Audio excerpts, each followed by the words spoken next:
serious, what's the creepiest scariest thing that you've seen but no one believes you? My one weird thing was this. Some friends and I were hanging out one summer's eve. We were around 15. It was night, clear, and we were all lying on my friend's trampoline in the backyard. We were just all chatting and looking at the stars. Suddenly, we are all like, what the fuck? Did you just see that? We all swore we saw a formation of stars trade places with each other.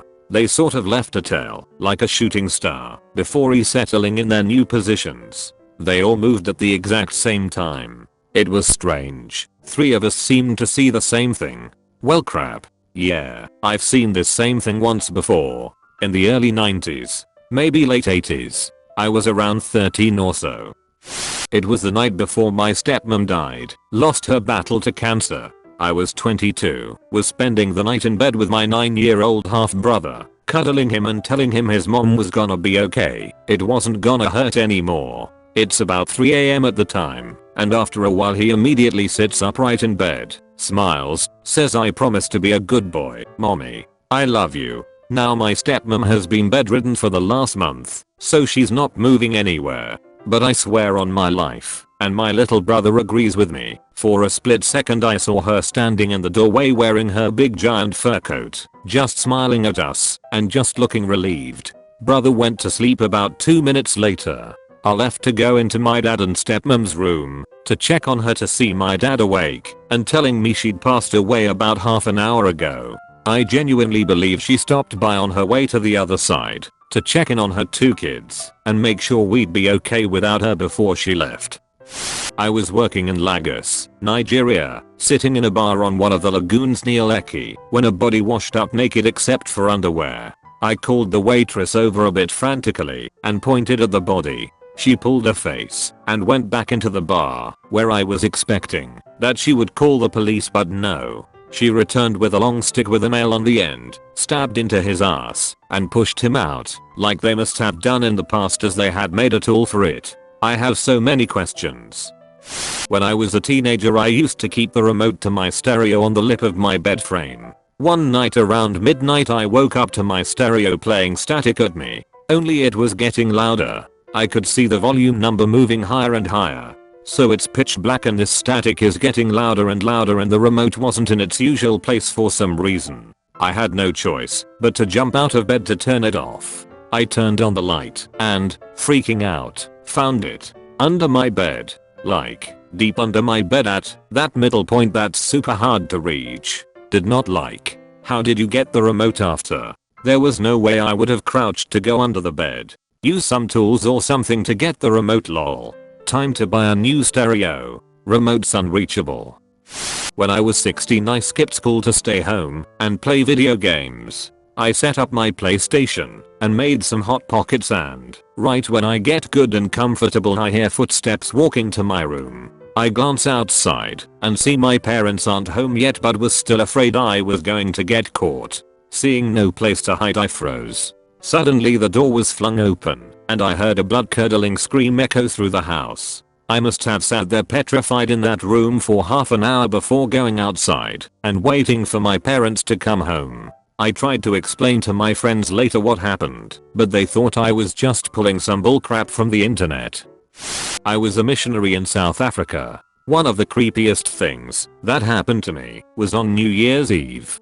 During that night, I woke up feeling really thirsty. I walked toward the refrigerator in the kitchen, and as I was drinking water, I turned around, and the front door was wide open. I could see the stars in the black sky, and hear the faint sound of crickets in the distance. Not thinking anything of it, I closed it, and went back to bed. In the morning, my missionary companion woke up first, and noticed the door was wide open. It was then that we realized we had been robbed throughout the night, and I still remember my heart dropping as I realized the perpetrators were most likely in the dark house, while I was in the kitchen in the middle of the night. Still gives me goosebumps thinking about it. I was maybe 4 or 5. We lived in a somewhat questionable neighborhood at the time, and looking out the window one night I swear I saw a neighbor from a nap nearby with her son. He was on one of those plastic trikes. I believe she ran inside to grab a jacket. In the 3 minutes she was gone, a vehicle pulled up and snatched the kid and took off. His mom came back and was looking for him. I tried to tell the adults in my app but no one believed me or the other kids with us. Still the scariest thing that haunts me to this day. This is honestly the most nauseating reply in this whole thread. God damn. Holy F, this is honestly the most terrible one I've read. Dude, come on. Was he ever found? If not, it's never too late to tell the police what you saw, not even this many years later. It could be the clue that breaks the case. I don't know what it was, because I don't remember it, because I was a baby/toddler, but my mum certainly does, and mentions it occasionally. I was her first kid, and when I was born my parents lived in a little old house in Scotland. Mum says that really quite often. Both I and the dog would stop whatever we were doing at the same time and both look towards the stairs, as if we were watching something either descend or ascend them. This is corroborated by my dad and a few of their friends who saw it happening. It's basically their friend group's weird inexplicable story. I just happen to be an unwitting part of it. Unfortunately I have no memory of this at all, and the dog in question died 30 years ago, so they'll never get their answer. Yeah, if their dog was still alive someone could have asked him what was going on.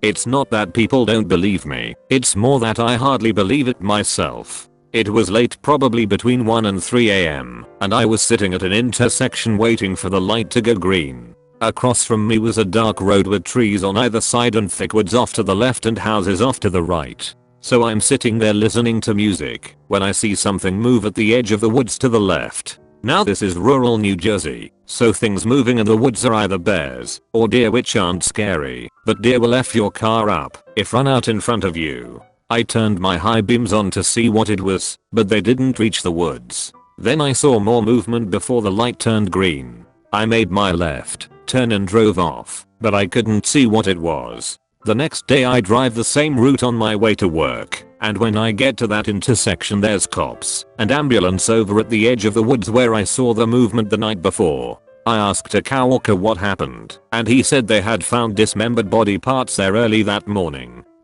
I know I'm late, so this will probably get buried. My friend's grandma's house was right up against a cemetery. He always told me it was haunted and would see crazy stuff there, but I never believed him. One night, we were over her house and I swear, I saw something the size of a toddler run from the living room, through the dining room, and into the kitchen. When I looked at my friend he just went, "Did you just see that kid run through the thing house?" It looked more like a fast running shadow than an actual person. There was no one there. There were no kids around. It was his grandma's house and we were the only ones over. It was late at night and no doors opened or closed. When we told his grandma, she was just like, "Oh, don't worry about it. It happens all the time." After that, I started believing in ghosts. My friend also said when he used to sleep there, he used to push the spare room's TV away from him so it faced away from him, because he would wake up at night and see people in the reflection staring back at him watching him sleeping. Scared the shit out of him. It was over 10 years ago now when a friend and I visited Japan. It was our first time there, so we went with a tour company. However, after the tour ended we stayed an extra night in a hotel in East Ikebukuro. During the tour leader tell us stories of haunted hotels and other urban myths, as you do over beers, or when you're enjoying a late night onsen. One of the things he'd tell us was to be wary if you find a room where the head of the bed was positioned next to the window, so if you look up while lying in bed you look out the window. He'd try to scare us by saying in those rooms ghosts would come through the window at night and drag you out to your death. Back to the East Ikebukuro hotel, we check in the early evening and the first thing we notice is how small the room was. The second thing was they gave us a double bed instead of twin singles. The third, the bed head was right next to the window. We rationalized that the room was too small really to align the bed any other way, and the tour leader was full of shit.